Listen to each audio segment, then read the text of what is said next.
In the last video, I discussed Trump's new campaign ad that dropped on Friday called Party of Violence. And it doesn't specifically say Democrats' Party of Violence, but is full of clips of Democrat politicians basically advocating for violence. What I really didn't get into in that video is that there's an undertone that not only are the Democrats the party of violence, as in calling for violence against basically anybody that's questioning their agenda, but also what's going on with Gaza and what's going on with Ukraine. This is a liability, especially for the younger generation, that Democrats need. They have a problem with these never-ending wars and never-ending support for military conflict abroad, which is quite embodied in the Democrat Party leadership, particularly the current president and the presumptive Democrat presidential nominee for 2024, Joe Biden. This ad capitalizes on the fact that there's blowback against the Democrat leadership for their support for death and destruction abroad, basically, and it's not just recent. They have a history of doing this. And so Hillary Clinton, the 2016 presidential nominee for the Democrat Party, who lost to Donald Trump and still has not gotten over that, spoke at her alma mater. This according to the New York Post. Former Secretary of State Hillary Clinton faced student protests during a visit to her alma mater, Wellesley College, on Saturday. Clinton had returned to campus in order to receive the honor of a college building being named after her. Protesters were lined up to harass attendees of a women-led democracy summit on campus that also featured Clinton. Local news outlets say angry students also circulated pamphlets around campus saying Clinton is Wellesley's most beloved war criminal and arguing that she has blood on her hands.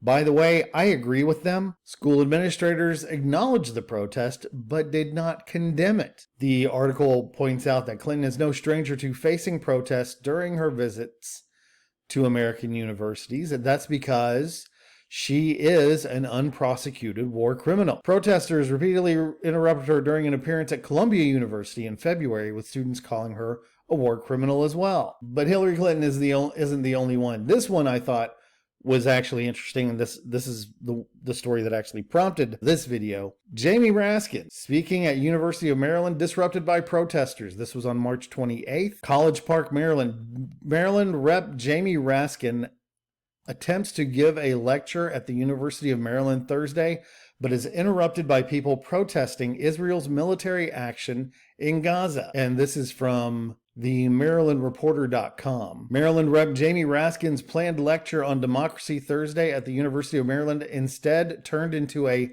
lively discussion on the Israel-Hamas conflict. Raskin was invited to give the Irving and Renee Milchberg endowed lecture, and his intended subject was Democracy, Autocracy, and the Threat to Reason in the 21st Century. Jamie Raskin was giving a talk titled Democracy, Autocracy, and the Threat to Reason in the 21st Century. Well, I'm going to touch on this a little more in just a moment in one more story. His remarks were interrupted just a few moments later by pro-Palestinian protesters shouting that Raskin was complicit in genocide, quote unquote.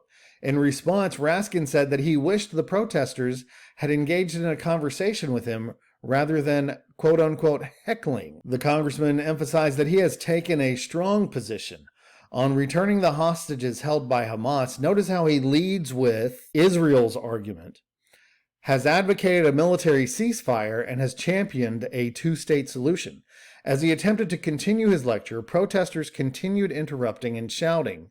Various protesters questioned Raskin's actions since the Hamas-led attack on Israel on October 7th. Notice the also pro-Israel spin in the way this is being reported as well. Protesters supporting Israel and those backing Palestine from both sides continued heckling and arguing with each other, making it impossible for Raskin to continue. Then he abandoned the speech and said he was open to taking questions from the audience, leading to more discourse among protesters. So basically, he lost control. It sounds like he lost control of the speech early, and he doesn't look too happy right there. It's very tough to solve problems in the Middle East here at the University of Maryland in the physics department, Raskin said. Daryl Pines, the president of the university, later stepped in and terminated the lecture early. So the next story I wanted to talk about, and this is what brought all of this to my attention, at least, so I definitely need to credit this post for that. From the Hill, and this is an opinion piece by Jonathan Turley. Democrats cry foul as anti-free speech allies turn against them. You are killing people, President Biden told social media companies a couple of years ago. He sought to shame executives into censoring more Americans.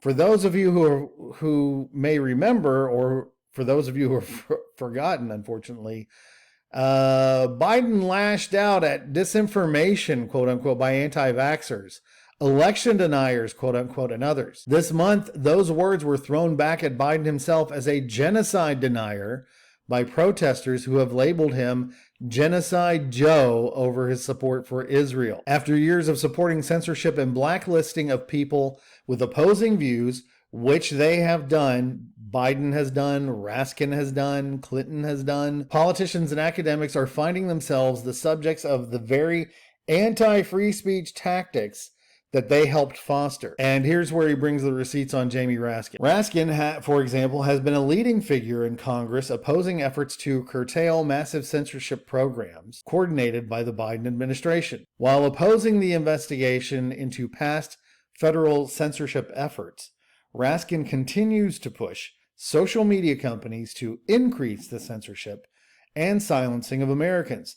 Last December, Raskin sent a letter on behalf of other Democrats on the powerful House Oversight Committee, demanding even more censorship, not only on election fraud, COVID, or climate change, but also on the issue of abortion. From that letter, a quote, apparently, "We are troubled by the rapid spread of abortion misinformation and disinformation on your company's social media platform," he wrote, "and the threat this development poses to safe abortion access in the United States. Furthermore, when journalists and even other members testified in favor of free speech, Democrats attacked them as Putin lovers and fellow travelers supporting quote-unquote insurrectionists." And he talks about the story that we just looked at where Raskin got heckled at the University of Maryland. And this is an important point also, I think. So Turley says he's long criticized the growing anti-free speech movement in higher education, which is that's definitely a thing. It's been developing. Yet these students have been taught for years that speech is violence and harmful. They have also been told by figures such as Pines that silencing others is an act of free speech. Pines is the university president from Maryland, from the Jamie Raskin story. Academics and deans have said that there is no free speech protection for offensive or disingenuous speech. In one instance, former CUNY law dean Mary Lou Bilek, and I'm not sure if I'm pronouncing that correctly, insisted that disrupting a speech on free speech is itself free speech. And he cites a couple of examples where students are interrupting speakers who've been invited to campus to speak and basically not allowing them to speak. One example, I remember seeing the video from this one at Stanford. Law students prevented a federal judge from speaking. When the judge asked for law school officials present to intervene, former Stanford DEI Dean Tyrion Steinbach, and I'm probably butchering her name too, stepped forward and attacked the conservative judge for triggering the students by sharing his views. After a national outcry, Stanford President Mark Tessier-Levine and law school dean Jenny Martinez issued a joint apology that notably did not include punishment for a single student. And he says, Turley says, these schools are enablers of the anti-free speech movement, as much as figures like Raskin. And here's the crux of his point. Censorship and blacklisting create an insatiable appetite. While Democrats fostered such efforts to silence conservatives and dissenters on vaccines, climate change, abortion, transgenderism, and other issues, they now find themselves pursued by the very mobs they once led. Just 2 years ago, Biden was celebrated for denouncing social media executives as quote-unquote killers for allowing free speech. Now he, Raskin, and others are accused of killing others with quote-unquote Zionist disinformation. It is an epiphany that often comes too late.